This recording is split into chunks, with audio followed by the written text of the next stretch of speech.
Today, we are joined by productivity expert, coach, blogger, podcaster. You can find out everything at productivityist.com. Mike Vardy, welcome to the show. Thanks for having me, Mark. I'm really looking forward to having a conversation with you today. Absolutely. Me as well. Listen, me and all the other after hours entrepreneurs out here are obsessed with time management because we're going hard all day. And then at night or in the early morning, that's when we really dive in and get down and dirty with growth. But let me talk to you about something that I think about a lot: busyness. I'm so busy.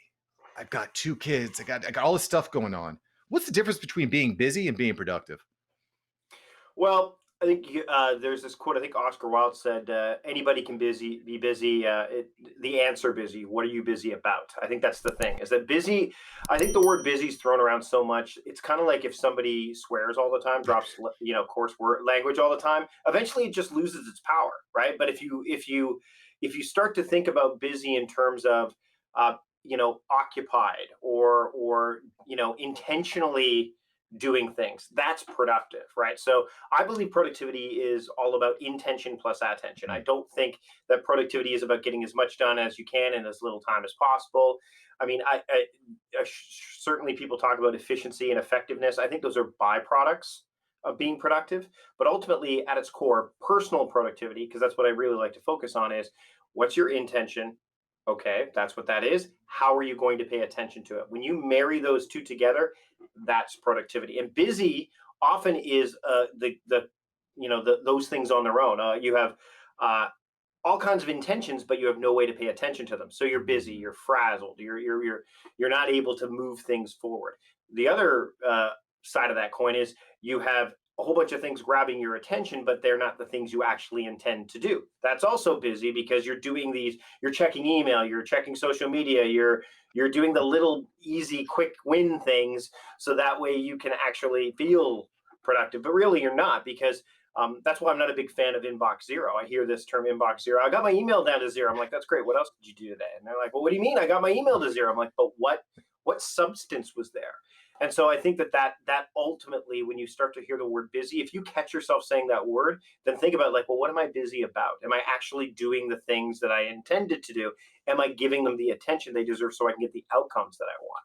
Yeah, so this is really smart and really important, Mike, because I find it's very easy to be working in your business and very difficult to get to be working on your business, especially when your cell phone is bleeping and blipping at you all day, every day. Heck, I wake up in the morning, I have 12 notifications, 12 to 20 notifications. So it's absolutely insane. So I want to dive in a little bit more in depth into this concept of your intentions married together with your attention.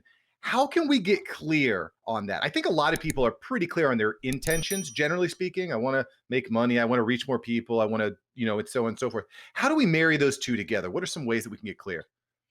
Well, one thing you can do is you can start to break down their projects to their smallest particles. So a lot of people, you just said, I want to make a lot of money.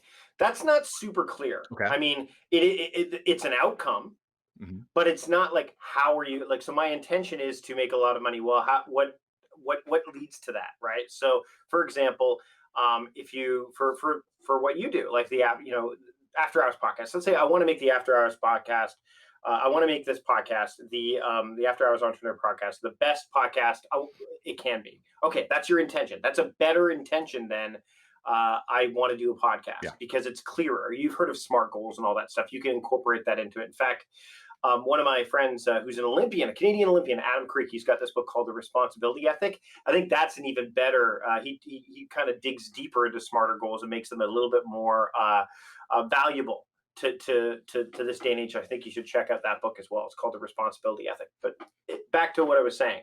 Um, Intentions, in order to make them really clear and to pay attention to them, you need to break them down into smaller particles. So if your intention is to write a book, okay, well, what are the steps to writing a book? Well, you need to do the research. Okay, but where are you going to research? So you're going to maybe make your to-do list, actually not maybe, you're going to definitely make your to-do list expand when you do this. And then you have to break past the bias of, oh, there's no way I can do all this stuff today. Well, number one, no one's asking you to. Number two, it's exactly the same amount of tasks that you had beforehand. They're now just visible to you. Mm. You've made the invisible visible.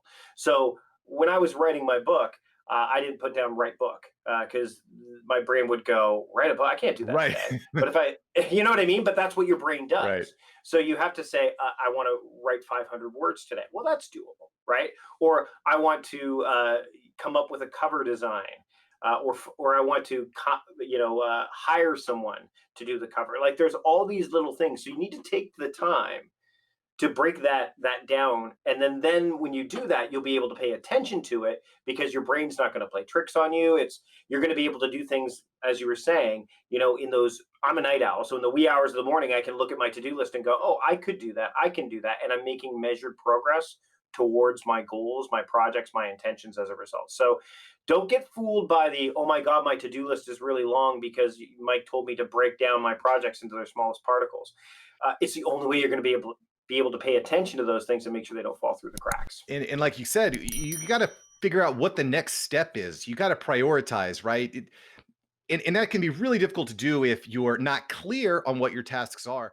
Thank you so much for watching. I'm glad you enjoyed this episode. I've got several other episodes right here for you. Smash one of these videos to make sure that you don't miss out on the tips, tools, and tactics of industry experts. Let's take that side hustle full time. Smash one of these links.